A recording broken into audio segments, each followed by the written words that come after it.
honor from the New York Times from time to time. And one of our judges, by the way, on the awards. I'll be getting in with, and my advocacy is we get rid of the Pulitzer. I think they've distorted journalism so much. No, I've made this argument within the New York Times. They've distorted journalism. People sit down. I can tell you, it happens at every major paper in America. Right this time of the year, they're deciding who to send where. It's happened to me many times in my career in December to write your final story so they can submit it as a package for the Pulitzer. My wife's in Pakistan right now for the New York Times. I know damn well they're going to ask her to stay there through December, and it's clear why they're going to do it. And in February and in January, they'll sit down and they'll start thinking, what are we going to do next year to win the Pulitzer? They ought to get rid of the Pulitzer. Now some other comments. Who's the enemy? The enemy within? Is it our editors? Is it ourselves? And Christiane, one of the things you said, this distinction between opinion and fact reporting.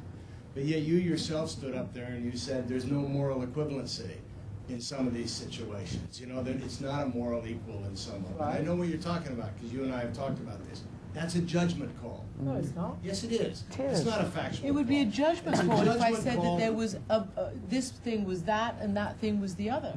That would be a judgment call. It's a judgment call to decide there's either is or is not moral equivalency. That's a judgment call. No, can we just stop a second? I said, no, this is really important because I redefined in Bosnia for myself the golden rule of journalism, which is objectivity. And what I actually said was, it is not our role to draw a false equivalence. It's not our role as journalists to say, on the one hand, this person, and on the one hand, that person, and then let's make a balance. That's what I said. I didn't say there's no moral equivalency. What I said, it is not our role as journalists to draw a false moral equivalence. To me, that's about as unideological as you can get. That's the way objectivity is defined. No, objectivity in America is defined, or in our you know, in normal circumstances is often defined as on the one hand and on the other hand. But in certain circumstances, such as vile crimes against humanity, genocide, and others, we have a higher level and a higher bar. And I think when you're faced with those incredibly serious, unique challenges, you have to understand that your job is to report all sides and all issues, not to decide what to report and what not to report.